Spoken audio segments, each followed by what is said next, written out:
Thank you so much for having me. I feel like I'm pretty good at alignment. We think so too. We could see it. You could see it.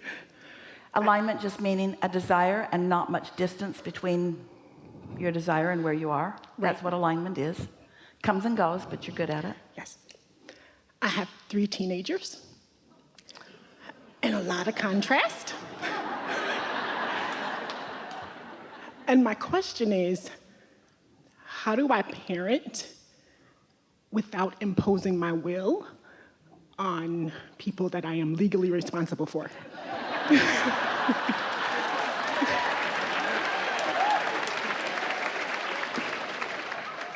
They all really like your question, which means there's no hope for any of you. Well, do you want to be their parent or their inner being? I want the school to not call me.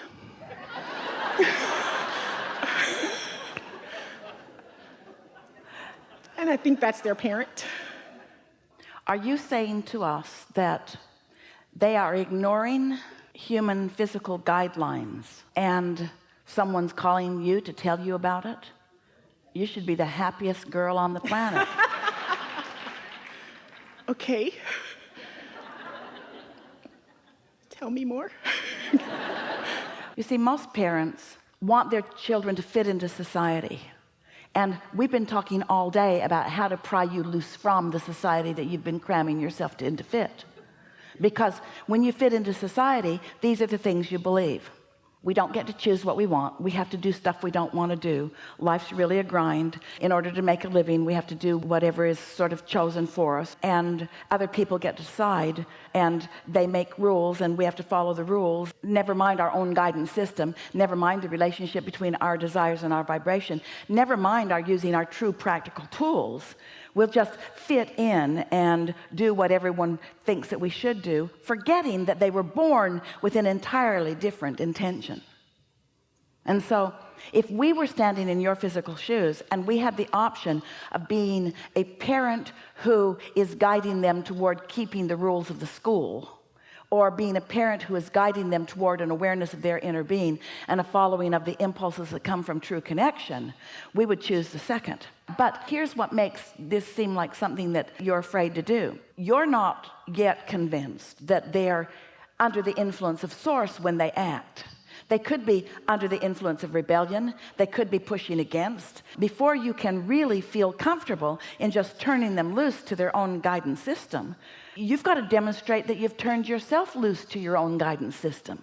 You have to be more joyful and less cranky, and you have to be more expectant of good things come and less condemning of things not. You have to be more praising of them and less criticizing of them. You have to be more demonstrative of what a person who's tuned in, tapped in, turned on is, if you want them to be tuned in, tapped in, turned on. You see, you have these choices and these choices only. You can be an example and therefore help your children to understand that their inner being exists and that their vortex exists and that the world is their oyster and that they can be or do or have anything that they want. Or you can teach them the path of mediocrity, which is what those at the school want them to learn. Fit in is what they say, fit in. And we're not saying that you want to say to your kids, just rebel everything. In the same way that we're saying to you all, we're not asking you to stop looking and stop responding to life or stop taking the calls from the school. We're not asking that. We're just asking you to dream a little more. We're just asking you to daydream about these beautiful children a little more, to daydream their future, to just catch glimpses of their power, to just catch glimpses of their true heart, and to notice that what is at the heart every single time of their rebellion is some injustice that they are witnessing that they are not going to have. Every single time. We have never seen your children, and we've always seen your children. We have never seen your children rebelling other than when they felt injustice was underway. So we would ask you as a parent, are you going to join the unjust world? Or are you going to join the law of attraction world, they have an inner being world? You want them to be tuned in and tapped in and turned on world, you see. So now we have some time. Tell us what the call was about, if you want to. Okay, I will. So last year, my 16-year-old developed a habit of just being late to school. Yeah. Nobody wants to go. It's like going to jail. He said that this class doesn't settle down until 5 or 10 minutes in anyway. He's so right. he can come What right in. difference does it make? 10 minutes late. And Yeah. Why be part of all the chaos? Yes. Why not keep to himself and get more tuned in and come? But if every child did that, class wouldn't settle down for 20 minutes. Right? So Whose side are you on? That's what he wants to know. Whose side are you on? side am I on? Are you on the side of justice? Are you on the side of fairness? Are you on the side of keeping the rules? Now we know this is tricky conversation. Stay with us just a little while. So he's showing up late. He's showing up late. So that was one. That was last year. Yeah, that was last year. And that was the last time. So I don't. Then why are we talking about it? Because I imposed my will on him, and that's why he stopped. And I don't know if I should continue to do that. I got what I wanted. He's on time every day now. But I don't know if I do. Everything that we've been saying is wrong. You teach this class.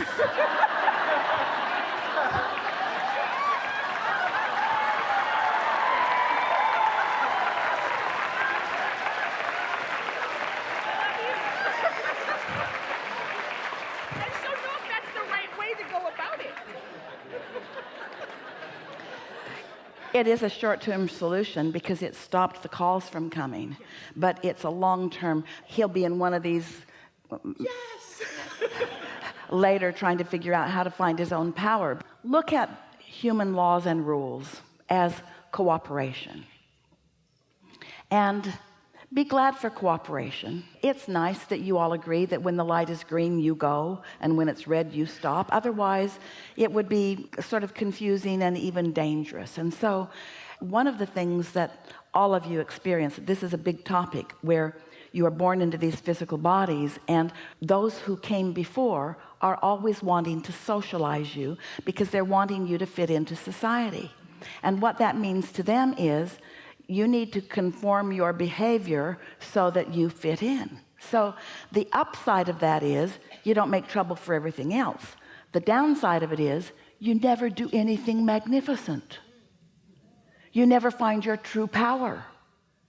And it doesn't take too long being in this body conforming in order to keep other people happy before you get burned out, before you wonder what it's all about, before you don't like what any of them are doing, before you're just having a miserable life experience. The only place that satisfaction comes from, and that's what you are all about. You came on this triad of freedom and growth and joy, and that joy, satisfaction, the only place that that comes from is by having an intention and moving in the direction of that intention. If you are doing something because somebody has made it miserable for you to not do it, in other words, it's the path of least resistance to just do this, but you're doing it because of someone else's will. In other words, there's a big difference in moving in the direction of what you want and containing yourself because someone else is making a demand about it. Like we've said several times here today, when we say we're not asking you to stop having negative emotion or stop having experience, we're not asking you to be blind to life. We're just asking you to dream a little more and get out ahead of it a little more and find out what true power is. So in like manner, we're not asking you to not ask your kids to be on time. We're not asking you to not have some things that they're expected to do. That framework is a good thing in this sense. Think about this. You were born into a time-space reality. And you know why? Your time and your space helps you focus. And without the ability to focus, you could not feel your progress. You could not feel your motion. It would not be satisfying. And so let's take that a little further. By having some parameters at home and at school, it does give you a place in which to focus. So we would say to our children, we would say, you know, if you make a decision and then line up with the decision, you're going to feel good. But if you don't make a decision, then you won't feel as good. And this is the way it plays out. Decide to go to school and be on time and line up with it. Or decide not to go to school on time and line up with that. But don't be on time and be mad about it. And don't not be on time and feel guilty about it. It's the lining up. It's you making your decision and lining up with it. And you see, almost everybody feels rebellious. Your kids feel rebellious about having to make the decision that you made for them, because that doesn't feel like deliberate creation. That feels like going through the motions of something else. And yet some of that is necessary in getting the launching pad ready. Yes? And so be a parent, yes. And have guidelines, yes. But get out there and dream and demonstrate it to them. And get out there and segment and tend. Show them the difference in all of that. Do they take themselves to school? Yes. And how do they get there? One walks and one rides his bike. So they have the power to arrive when they decide to arrive. Yes.